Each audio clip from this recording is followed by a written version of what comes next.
Today I'm going to talk about several of the people that I knew. Y'all may know them, y'all may have heard of them. Most of y'all knew about Maserati Rick. So I'm going to speak on to starting off with that. Now Maserati Rick, he was cool, but he had some fools working for him. Same way with Demetrius.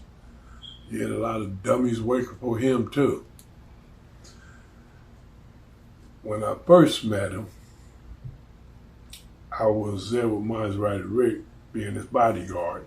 And then, like Demetrius pulled up, got out, him and Rick stepped about 3 houses or maybe 2 houses down and started talking. I'm like, what kind of meetings are these fools meeting out in the open? Of course, they don't. Rick said, man, that's our neighborhood, like we own that. I said, yeah, okay, well, man, quit taking me to places where you out in the open. I don't know if I'll be able to watch every goddamn spot, and it was just me that day. Boo and them was off doing something else, and they asked me to go with Rick, so I went with them. Then, while I was standing down there, I could still hear them talking. I always tune myself into the people that I want to hear. So I tuned myself into him, and then I heard him telling Rick that he need to stop messing with the best friend, the Brown brothers. And he said, man, those motherfuckers ain't no good, man.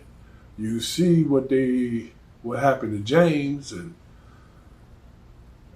several other people that they knew or messed around with, the words out that they did this, they did that, so you might want to watch your back.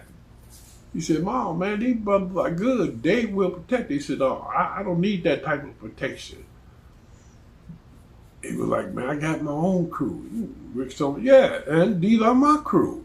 So, what's up? He said, man, I'm just telling you, man, I don't want any dealing with you anymore.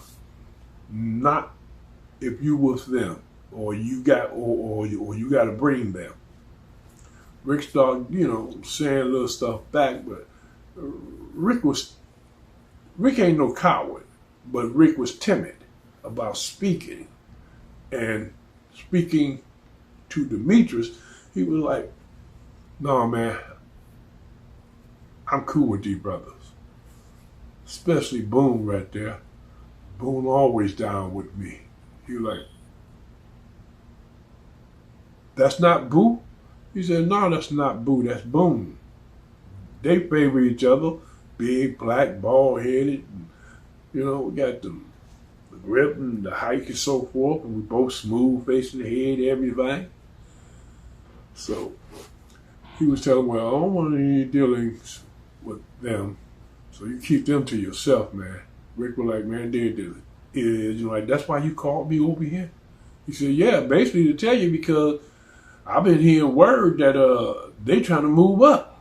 And if they trying to move up, they normally knock everybody else off. So at that point, I said, I said, let me see, should I go ahead and just pop this one right here, right now? Because he talked this crazy mess. And I was like, Rick must have noticed me because I folded my hands, but normally when I fold my hand, I got them inside my coat. And he know I carried those 2 pistols under there. And I was like, I'm staring at both of them. Demetrius just stepped back a little bit after he seen that. He stepped back a little bit like he might draw, and I was hoping that he would. I said, go ahead, let that fool draw. So Maserati Rick looked over at me and said, hey, Boom, I'll be there in 1 minute, baby, 1 minute. I said, ain't no problem. I'm just standing here. He said, let me finish talking to you. And he started talking back to Demetrius. There he was talking about some deal out of the state, and that that Demetrius was going up to Vegas for something. And Rick was like, well, good luck. I guess because he's always going to Vegas another place gambling, so he could say that's where he got his money from. But the conversation ended. Rick came back, got in the car, and I got in on the passenger side. I still got my arms under my arm, just in case this fool want to run up on the car. So finally, when we got about 2 blocks over, I'm more like relaxed. After I start relaxing, my phone rang. Well, back then, like, we got the big phone, but hey, I answered, yo, what's up? This is my sister telling me that they just shot Bruiser. My nephew are the 2020 boys. Also, we also call them the almost boys because they almost did this, they almost did that. But Bruiser and Mark was always fighting with each other over stupid things. And my sister told me that Bruiser just is in the hospital right now, that he wasn't hit seriously, but he was hit. And he said that Bruiser said that it was Mark that did it. I was like, okay. I'll talk to you later, sis. I'm on my way over there. I got off the phone because I don't like talking on the phone because you don't never know who's listening or who got your phone tapped or who got your line tapped. So I got off the phone. I called Boo and them up and told them about the situation. And I'm trying to figure out which one of them it was that told me that they was gonna meet me over there. I think it was Ghost. That's right. But anyway, several of them, 3 of them met me over there, and Bruiser just came back.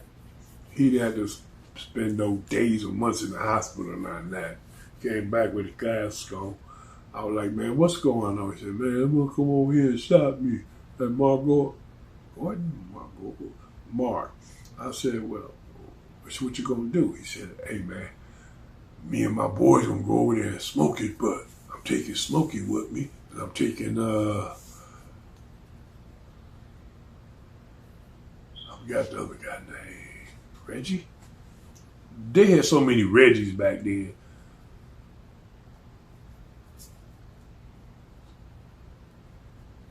Let's just call him Reggie. Yeah, I'll just call him Reggie for now. Reg. Anyway, Reg and them was sitting out in the car, him and Smoke, but they basically did like to get out when they seen us around. They were like, man, I don't want to go out there with them no more, always starting stuff. Smoke had told me that. I was like, man, I'm standing there too. He said, yeah, but those brothers, man, they always picking on us, hitting us too hard. Well, what's up, little fella, and this and that.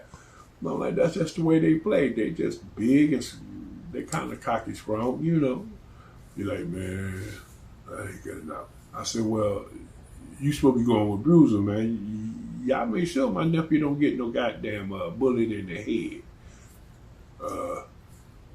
I got his back. I said, one of these days, Smoke, I'm gonna come get you. I want to see if you can really hang like that.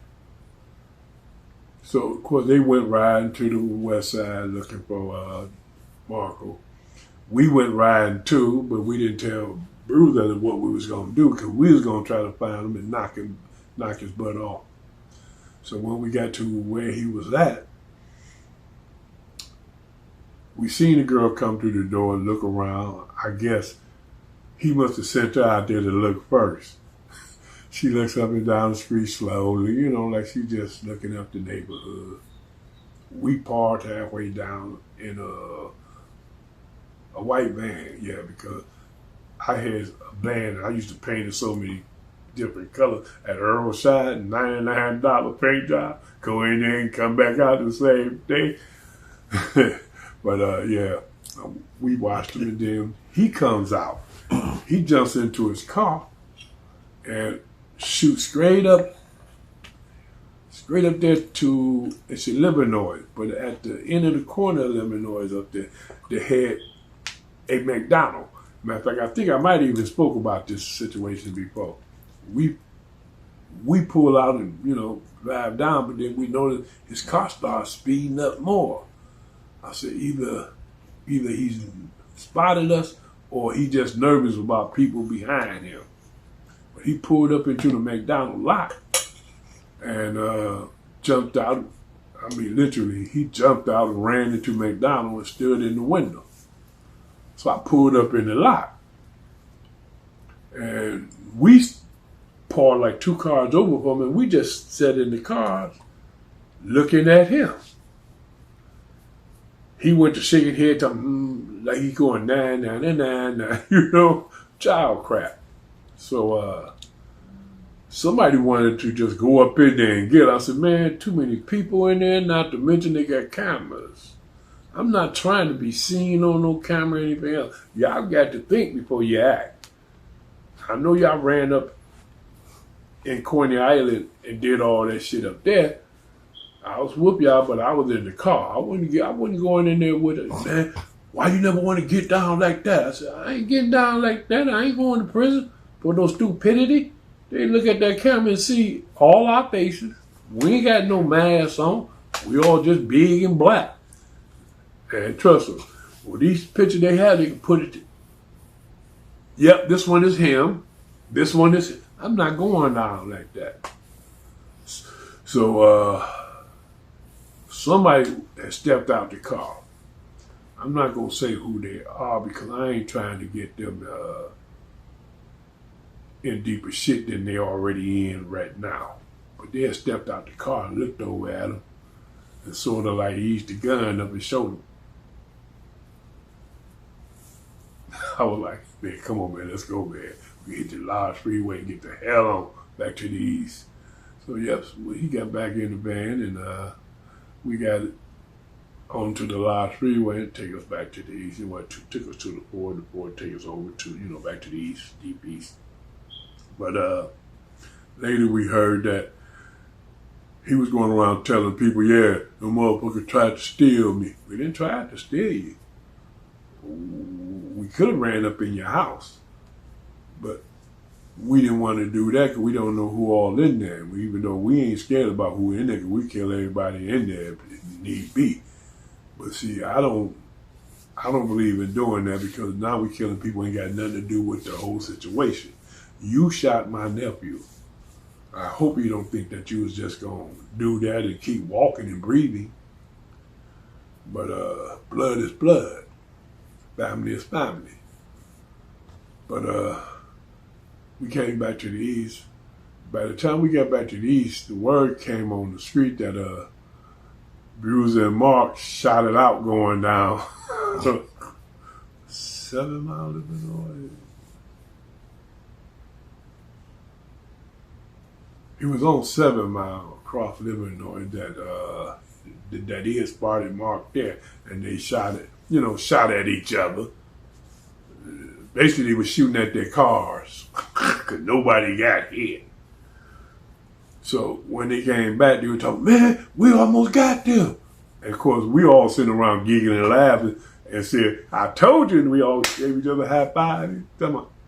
See that? Y'all proud of them? No, we had a bet going on that you would come back and say, we almost got them.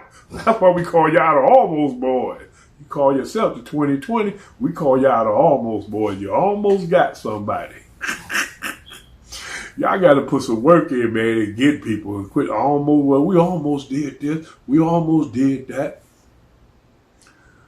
But when Bruiser was going out of town, making his money, taking his weight, he was doing good because best friend was getting, pissed off at him because he was making all that money, and actually he was moving up quicker by taking it out of state and so forth. That's when we was already doing a little bit moving up out of different, states and cities and so forth, but Bruiser was banking that. And we never heard too much about him doing anything, dangerous, but we hear about people trying to get to him. And like I told my sister I told his daddy, Jimmy, listen, man, Bruiser is scary. He keep on shooting at us thinking that we coming for him.